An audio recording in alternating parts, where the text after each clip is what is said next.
definisi suhu dan kalor. Suhu adalah derajat panas atau dinginnya sebuah benda, sedangkan kalor adalah energi yang dipindahkan oleh benda ke benda lain karena perbedaan suhu.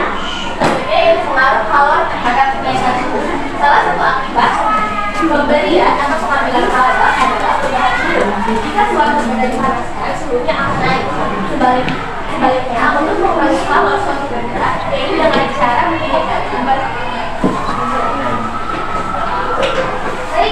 selanjutnya adalah kalor jenis. Nah, kalor jenis ini adalah banyaknya kalor yang diperlukan suatu zat untuk menaikkan suhu 1 kg zat tersebut sebesar 1 derajat Celcius.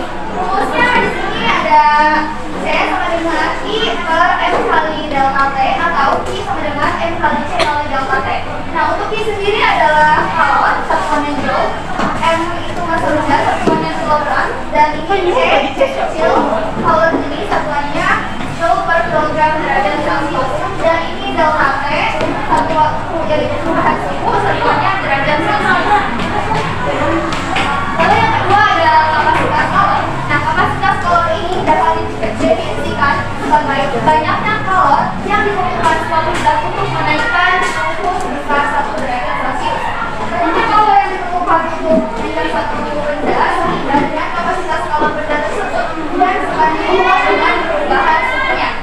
Rumusnya MC sama dengan C besar sama dengan I kali delta T atau I sama dengan C besar kali delta T. Untuk I-nya sendiri sama itu kalor satuannya joule, C itu kapasitas kalor satuannya joule per derajat Celcius atau Celsius, itu perubahan suhu satuannya derajat Celcius. Nah, kita kalau tadi C kecil, maka ini C-nya C yang besar. Kalau tadi kalor ini kapasitas kalor.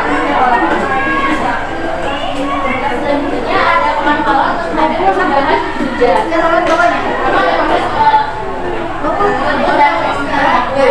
Dan perubahan hujan daripada menjadi cair menjadi cair atau mengembun.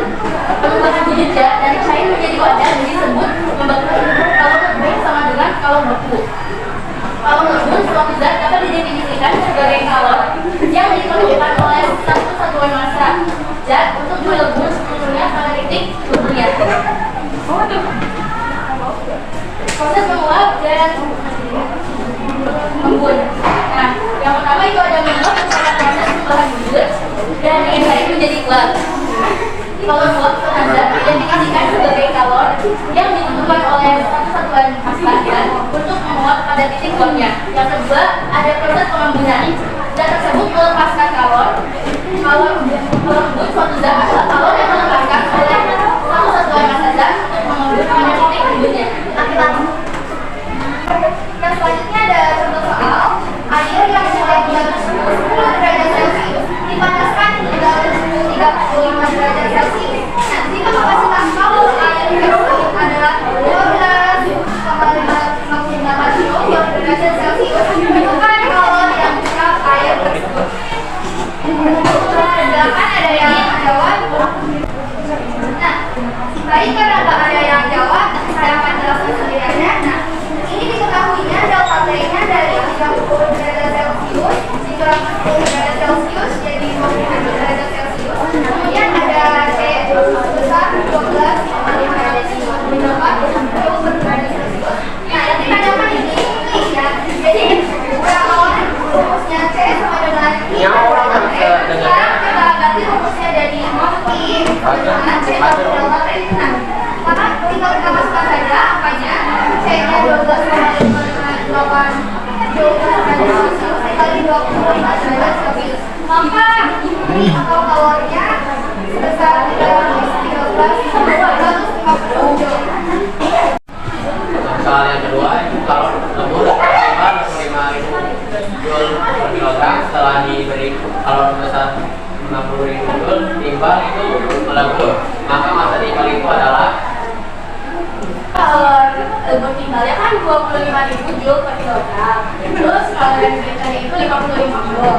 Jadi ini kan sebenarnya tinggal masukin aja